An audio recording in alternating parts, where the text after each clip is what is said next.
বলেন। আমার প্রশ্ন যেটা হচ্ছে মানে আমাদের আমরা অনেক কিছু দেখি স্যার, যখন যে ডিসেন্ট্রালাইজ হচ্ছে অনেক দেশে, উন্নত দেশগুলোতে ডিসেন্ট্রালাইজ হচ্ছে, আমাদের টার্সিয়ারি হসপিটালগুলোর ডিসেন্ট্রালাইজ করার কোনো পরিকল্পনা আপনাদের আছে কি না?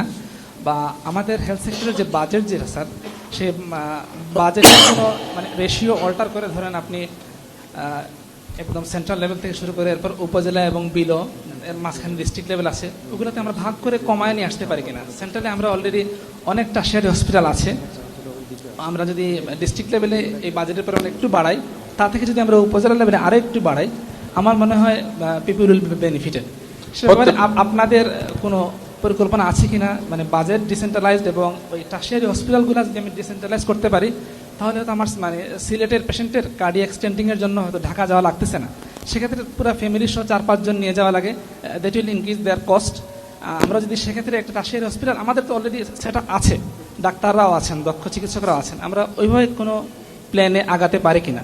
ধন্যবাদ স্যারকে। হ্যাঁ, আপনার প্রস্তাবটা খারাপ না, তবে একটা জিনিস আমাদেরকে বুঝতে হবে, আমাদের যেহেতু আমরা এখনো অত ধনী দেশ না, আমাদের রিসোর্স কনস্ট্রেইন যেহেতু আছে আমাদের, আমরা সব জায়গায় স্পেশালাইজ হসপিটাল হয়তো বা তৈরি করা সম্ভব না।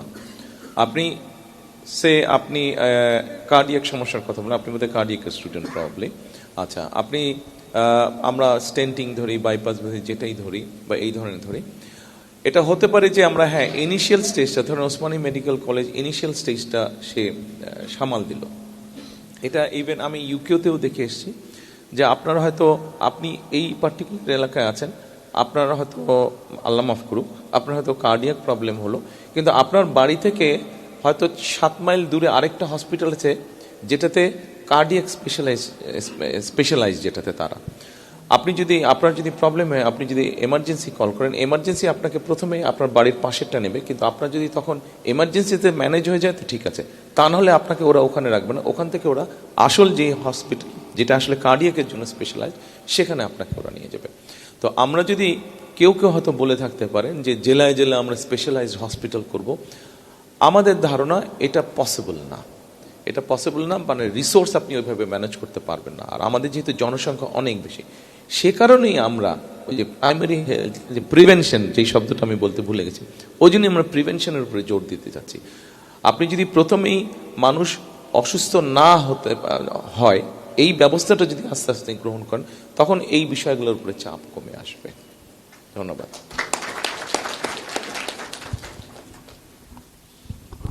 আসসালামু আলাইকুম, আমি আলিফ, সিলেট কৃষি বিশ্ববিদ্যালয় থেকে।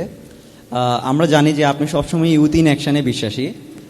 বাংলাদেশ পরিসংখ্যান ব্যুরোর মতে বর্তমানে বাংলাদেশে 26 লাখ বেকার আছে, এর ভিতরে শিক্ষিত বেকারই হচ্ছে 9 লাখ। তরুণদেরকে নিয়ে, অর্থাৎ এই বেকার জনগোষ্ঠীকে নিয়ে আপনার স্পেসিফিক কোনো প্ল্যান আছে কিনা? Thank you. আপনি 26 লাখ বললেন বোধহয়, তাই না?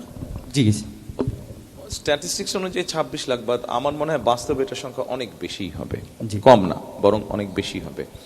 আমাদের যেটা চিন্তা ভাবনা আছে, আমাদের যেটা পরিকল্পনা আছে, বিএনপি যেটা পরিকল্পনা আছে, দেখুন,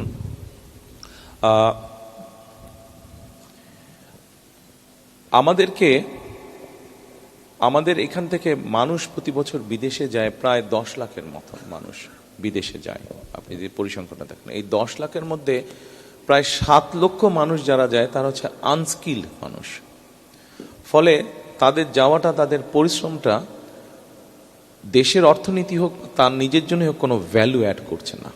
আচ্ছা, আপনি যেই মানুষগুলোর কথা বললেন, এই প্রত্যেকটা মানুষের কোনো না কোনো প্রতিভা আছে, এই প্রতিভাগুলোকে আমাদের কাজে লাগাতে হবে। আমরা যেটা পরিকল্পনা নিয়েছি, আমরা যেমন ধরেন, আপনি সিলেট এলাকায় থাকেন, আপনার শিক্ষার লেভেলটা যেটাই হোক না কেন, সবসময় যে আপনি যেই লাইনে পড়াশোনা করেছেন, সবসময় যে সেই লাইনে আপনি জব পাবেন, এর কোনো নিশ্চয়তা নেই। এই জন্য আপনার এই যেই লাইনে আপনি পড়াশোনা করেছেন, এর বাইরেও যদি আপনার কোনো স্কিল থাকে, যেটা আপনি ট্রেনিংয়ের মাধ্যমে সুন্দরভাবে গড়ে তুলতে পেরেছেন, শিখেছেন, আমরা সেই বিষয়টাকে আমরা বাস্তবায়ন করতে চাই। এখন ধরেন, আপনি পড়ালেখা কোন সাবজেক্ট করছেন? কৃষি, এগ্রিকালচারে পড়ছেন আপনি, বসেন, থ্যাংক ইউ। কিন্তু ধরেন আপনার ইলেকট্রনিকের ব্যাপারে ইন্টারেস্ট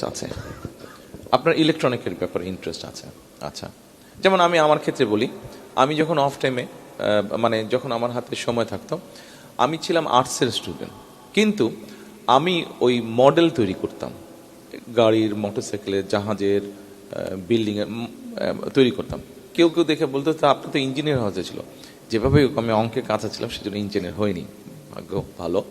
তো ব্যাপার হচ্ছে মডেল তৈরি করতাম, ভালো লাগতো। এখন আপনিও হয়তো পড়ছেন আপনি এগ্রিকালচারে, কিন্তু আপনার হয়তো ধরেন ইলেকট্রনিক্স আপনার ইন্টারেস্ট আছে।